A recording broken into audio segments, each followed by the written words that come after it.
आज मुझे बताते हुए प्रसन्नता है कि 75 जनपद हैं, 75 जनपदों में एक एक medical college, 1 district 1 medical college की इस परिकल्पना को आज हम साकार करते हुए दिखाई दे रहे हैं। आज हमारे सामने हम लोग जब आए थे, हमारे पास गवर्नमेंट मेडिकल कॉलेजेस की संख्या बहुत कम थी, बहुत सीमित संख्या में थी। आज मुझे बताते हुए प्रसन्नता है कि 75 जनपद हैं, 75 जनपदों में एक एक medical college, 1 district 1 medical college की इस परिकल्पना को आज हम साकार करते हुए दिखाई दे रहे हैं।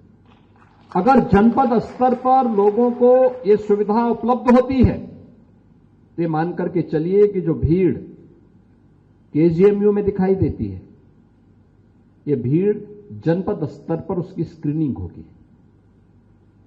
और केजीएमयू में वही पेशेंट आए जिसकी यहां आवश्यकता है। अन्यथा जनपद स्तर पर वहां के डिस्ट्रिक्ट हॉस्पिटल में, वहां के मेडिकल कॉलेजेस में उन्हें बेहतरीन सुविधा उपलब्ध हो। गत वर्ष उत्तर प्रदेश में 17 मेडिकल कॉलेजेस में यूजी के नए एडमिशन हुए हैं। अनुमान करिए, पहले यहां पे 1947 से लेकर के 2017 तक कुल 17 मेडिकल कॉलेज बन पाए, गवर्नमेंट के स्तर पर बन पाए थे। और हम लोगों ने गत वर्ष 17 मेडिकल कॉलेजेस में, इसमें 13 मेडिकल कॉलेजेस ऐसे थे जो गवर्नमेंट के थे, 3 ऐसे थे जो गवर्नमेंट के साथ पीपीपी मोड पर स्थापित हुए थे और एक private medical college. 17 medical colleges में एक साथ हमने एमबीबीएस के प्रवेश लिए थे।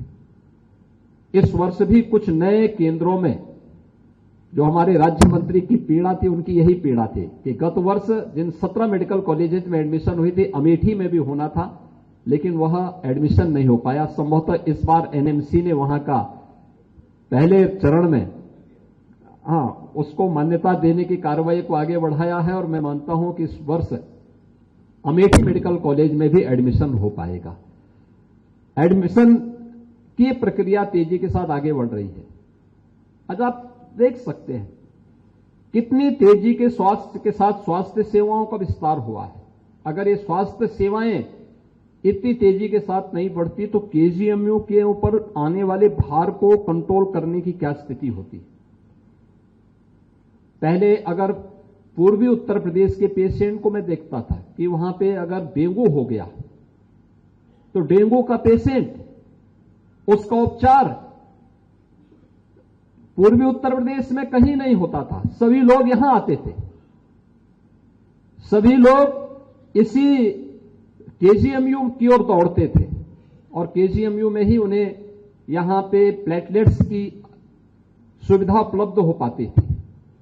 हम लोगों ने किसी प्रकार से पहले प्राइवेट सेक्टर में और फिर वहां पर अन्य सेक्टर में, मुझे याद है यहां पे जब गोरखपुर में हम लोगों को वहां पर प्लेटलेट्स की सुविधा के लिए कार्य करना पड़ा था तो हम लोगों को यहां केजीएमयू से हमने प्रोफेसर तुलिका चंद्रा को वहां बुलवाया था समझने के लिए कैसे काम होता है। सीएमई वहां हुई थी और उस सीएमई के माध्यम से फिर उन्होंने वहां के लोगों को गाइड किया था।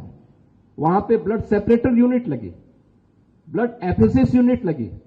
परिणाम क्या है, आज उत्तर प्रदेश के अंदर हर जनपद में आज डायलिसिस की सुविधा भी है, प्लेटलेट्स की भी सुविधा उपलब्ध है और संचारी रोग को कैसे नियंत्रित किया जा सकता है। इंसेफ्लाइटिस उसका एक उदाहरण आपके सामने है।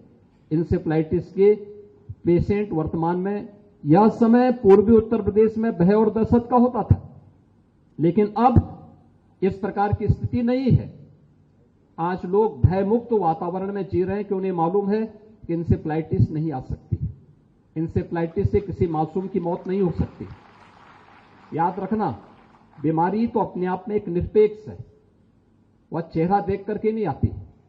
जहां पे गैप होगा वहां पर वो हमला करेगी और अपनी चपेट में लेगी। और यही स्थिति हम देखते थे पूर्वी उत्तर प्रदेश में। स्वास्थ्य सुविधाओं का अभाव था, लोगों में जागरूकता नहीं थी, आसानी से बीमारी की चपेट में लोग आते थे। कहीं मलेरिया की चपेट में आते थे, कहीं डेंगू की चपेट में आते थे। इस समय आप देख रहे होंगे बरसात चल रही है पिछले 1 महीने से, लेकिन कहीं भी संचारी रोग से बहुत संक्रमण हो उस प्रकार की स्थिति नहीं है। ठीक है, एक समय है संचार क्रांति के इस युग में अगर आपने प्रोग्रेस की है तो मीडिया ने भी प्रोग्रेस की है, और एक स्मार्टफोन अब ऐसा बन चुका है कि कहीं की भी कोई विजुअल्स लेकर के अगले दिन उसको नेगेटिविटी के रूप में प्रस्तुत किया जा सकता है। लेकिन एक नई प्रोग्रेस जो हुई है, जो चीजें देखने को मिल रही हैं, उसको हमें और बेहतर तरीके से आगे बढ़ा करके जन सुविधाओं को कैसे हम और बेहतर कर सकते हैं, इस दिशा में एक टीम भावना के साथ जब हम कार्य करते हैं तो रिजल्ट देता है। उस परिणाम को आगे बढ़ाने के लिए हम सबको मिलकर के कार्य करना होगा। आपकी कुलपति जी कह रही थी कि हमें जगह की कमी है। हमने तो केजीएमयू को बलरामपुर में एक सैटेलाइट सेंटर स्थापित करने के लिए दिया था, और आज भी मैं कह रहा हूं कि वहां मेडिकल कॉलेज हम लोग इस सत्र में, अगले सत्र में हम लोग प्रारंभ कर देंगे। केजीएमयू अगर अपना चलाना चाहेगा उसको, तो मुझे लगता है समय आ गया है जब महानगरीय सुविधा से बाहर उन क्षेत्रों में भी आप जाकर के मुश्किल से 2.5 घंटे में 2 घंटे 2.5 घंटे में आप बलरामपुर पहुंच सकते हैं। और उस सेंटर में आप देखेंगे तो वह सेंटर ऐसी जगह पे है, भले ही आप वहां पे कुछ नहीं कर पा रहे हो, लेकिन हम लोग बहुत अच्छा ऑपरेशन वहां चला रहे हैं इस समय। और उस सुविधा को अगर आप देखेंगे, वहां जाएंगे, बहुत अच्छा केंद्र बन रहा है, एकदम तराई का क्षेत्र है, बहुत प्राकृतिक, अच्छा प्राकृतिक वातावरण वहां का है।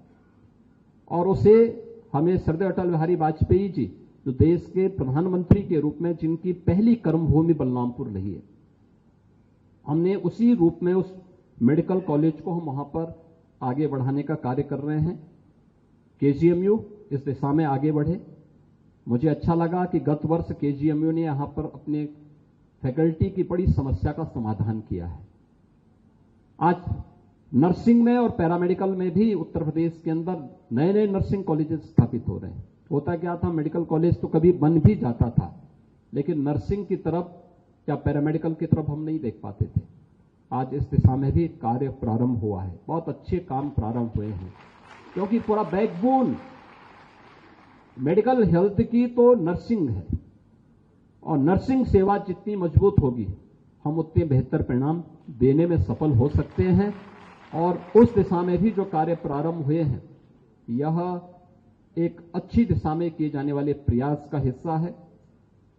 जितना भी हमारे पास मैन पावर का गैप हो, समय से विश्वविद्यालय को आगे बढ़ाना चाहिए, उसे उसकी पूर्ति समयबद्ध तरीके से कर लेनी चाहिए, क्योंकि रिजल्ट देना है तो हमारे पास टीम होनी चाहिए, टीम वर्क भी होना चाहिए।